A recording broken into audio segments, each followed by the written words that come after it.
தீய சக்தி தீய சக்தின்னு சொன்ன அதே தீய சக்தி குரூப்ல இருந்து தீய சக்திகளெல்லாம் வச்சு தீய சக்தியோட ஆதரவோட ஆட்சி அமைக்கிறாரு விஜய். நடந்து முடிந்த 2026 சட்டமன்ற தேர்தலில் அறுதி பெரும்பான்மை கிடைக்காம தவிச்சுக்கிட்டு இருக்க விஜய்க்கு வெளியிலிருந்து ஆதரவு தெரிவிக்கிறதா கம்யூனிஸ்ட் கட்சிகள்லாம் சொல்லியிருக்காங்க. விசிகாவும் அதே நிலைப்பாட்டை எடுக்குது.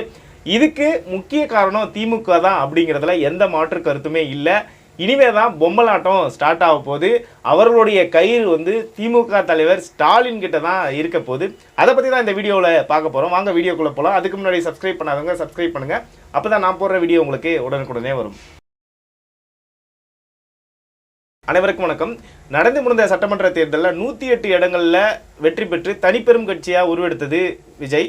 அவருக்கு ஆட்சி அமைக்க மேலும் 10 எம்எல்ஏக்களை தேவைப்பட்டது, சட்டமன்ற உறுப்பினர்கள் தேவைப்பட்டது. அவர்களுடைய ஆதரவுக்காக தான் இன்றளவும் ஆளுநர் அவர்கள் அந்த ஆட்சி அமைக்கிறதுக்கு அவருக்கு அழைப்பு விடுக்காமல் இருக்குது. அப்படி தான் நிறைய கட்சிகளிடையும் அழைப்பு விடுத்திருந்தார் விஜய் அவர்கள்.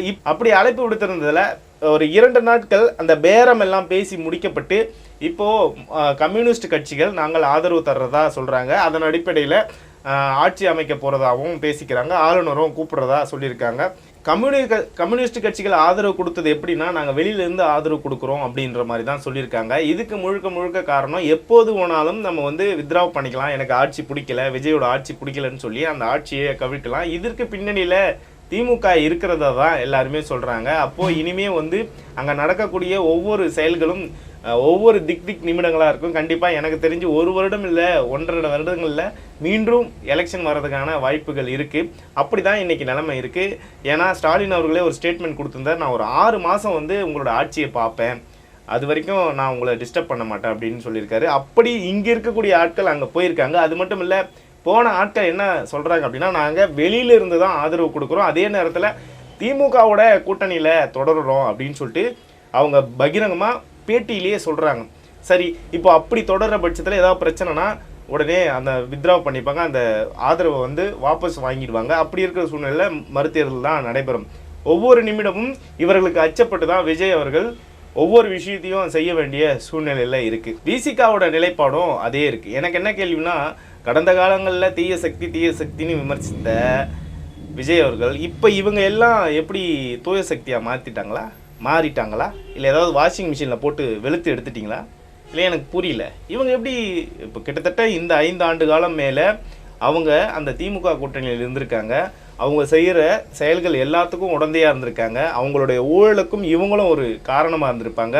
பல்வேறு பிரச்சனைகளுக்கு போராடாமல் வாய்மூடி இருந்த இந்த கம்யூனிஸ்ட் கட்சிகள் திரும்பவும் விஜய் பக்கம் போனால் எப்படி இவங்க வந்து வாய் திறந்து பேசுவாங்க? இவங்க எப்படி ஒரு நேர்மையான ஒரு கட்சியாக இன்றைக்கி விஜய் பார்க்குறாருன்னு எனக்கு தெரியல.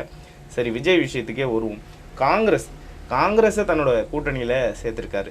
எல்லாருமே என்ன நினைக்கிறாங்க அப்படின்னா, ஈழத்தமிழர்கள் எல்லாருமே வந்து விஜய் அவர்களை தூக்கி பிடிச்சி கொண்டாடினாங்க. நாடாளுமன்றத்தில் வாழ்த்து தெரிவித்ததெல்லாம் நாம் பார்த்தோம். ஈழத்தமிழர்களுக்கு விஜய் அவர்கள் நல்லது செய்வாங்க. ஆனால் லட்சக்கணக்கான ஈழத்தமிழர்களை கொன்று குவித்த காங்கிரஸ் ஆதரவுடன் கொன்று குவித்த ராஜபக்சேவுடைய மகனெல்லாம் இன்னைக்கு விஜய்க்கு வாழ்த்து தெரிவிக்கிறார். அதே மாதிரி காங்கிரஸையும் கூட திறந்து வச்சிருக்காரு. ஈழத்தமிழர்களுக்காக மிகப்பெரிய துரோகத்தை இழுத்திருக்காரு. இவர் எப்பவுமே எனக்கு தெரிஞ்சு ஈழத்தமிழர்களுக்கான துரோகத்தை இழுத்திருக்காரு அப்படின்னே சொல்லலாம்.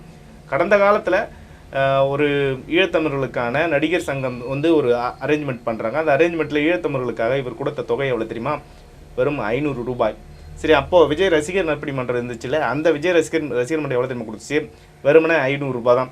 இப்படி தான் ஈழத்தமிழர்களுக்கு அவர் கடந்த. ஆனால் அதே இடத்துல மன்சூர் அலிகான் அவரே வந்து 25,000 ரூபா கொடுக்குறாரு. அன்றைக்கி நிலைமைக்கு மன்சூர் அலிகான் அவர் 25,000 கொடுக்குறாரு.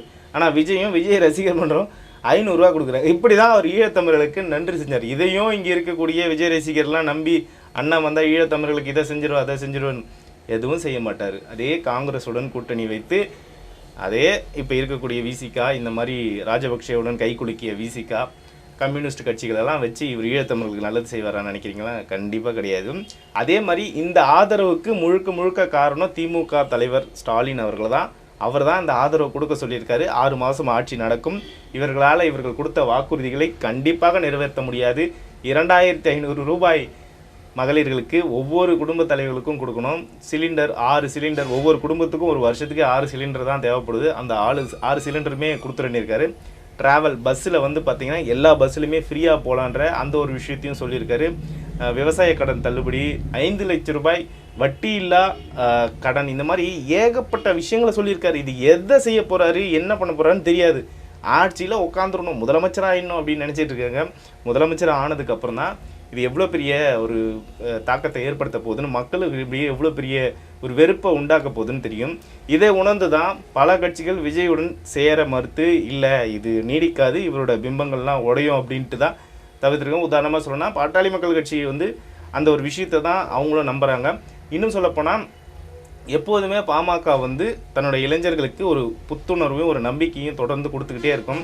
அந்த மாதிரி தான் பாட்டாளி மக்கள் கட்சி எப்போதும் போல இந்த மக்களுக்காக போராடக்கூடிய ஒரு கட்சியாகவும் தொடர்ந்து பயணிக்கும். யாருக்காகவும் எதுக்காகவும் போய் அவங்களுக்கு முட்டு கொடுத்துட்டு இருக்கணுன்ற எந்த அவசியமும் கிடையாது.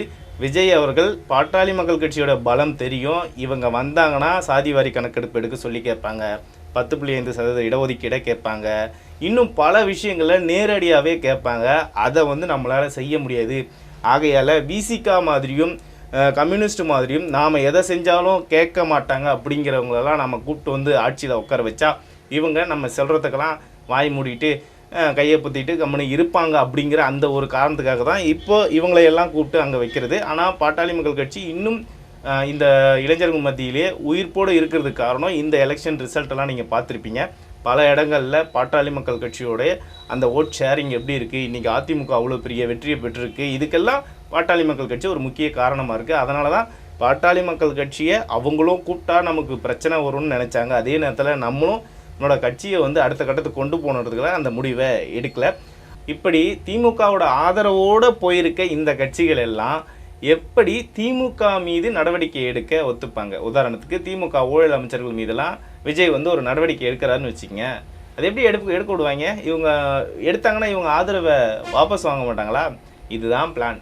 இந்த பிளானுக்காக தான் ஸ்டாலின் அவர்கள் நீங்கள் போங்க, நம்ம பக்கமும் அவன் எந்த ஒரு ஆக்ஷனும் எடுக்கக்கூடாது, அப்படி எடுக்கிறான் அப்படின்னா நீங்கள் வந்து அந்த வாபஸ் பண்ணிடுங்க, உங்களுடைய ஆதரவை திரும்ப பெற்றுருங்க அப்படின்னு சொல்லி தான் அங்கே வந்து இப்போ இந்த கூட்டணி கட்சியெல்லாம் ஐக்கியமாக்குது. பாவமாக இருக்குது. மக்கள் தேர்ந்தெடுத்தாலும் கூட இன்றைக்கும் அந்த தீய சக்தியே ஆள போகிறது அப்படின்னு நினச்சா அந்த மக்கள் தான் வருத்தப்படணும். தேர்ந்தெடுத்த அந்த மக்கள் வந்து இது எவ்வளோ பெரிய ஒரு சித்து விளையாட்டு நடந்திருக்கு அப்படின்றத அந்த மக்கள் வந்து தெரிஞ்சுப்பாங்க. எனக்கு தெரிஞ்சு கூடிய விரைவில் மறுபடியும் தேர்தல் வரும். அந்த தேர்தலில் விஜயோட இயலாமை, இந்த வாக்குறுதிகளை நிறைவேற்ற முடியாமல் போன காரணங்கள், இது எல்லாமே விஜய்க்கு எதிராக நிற்கும். அன்றைக்கு விஜய், இன்றைக்கு இவ்வளோ பெரிய பிம்பமாக தெரிகிற விஜய் அன்றைக்கு ஒன்றுமே இல்லாமல் போவார். இதுதான் வருங்காலத்தில் நடக்க போகுது. பொறுத்திருந்து பார்ப்போம் என்ன நடக்க போகுது அப்படிங்கிறத. அடுத்த ஒரு வருஷம் வரைக்கும் இந்த ஆட்சி நீடிக்கிறதுக்கான வாய்ப்புகள் இருக்குது. இவருடைய செயல்பாடுகள் எப்படி இருக்குது, மக்கள் இதை வரவேற்கிறார்களா அப்படிங்கிறத பொறுத்திருந்து தான் பார்ப்போம். மீண்டும் ஒரு காணொலியில் சந்திப்போம். நன்றி.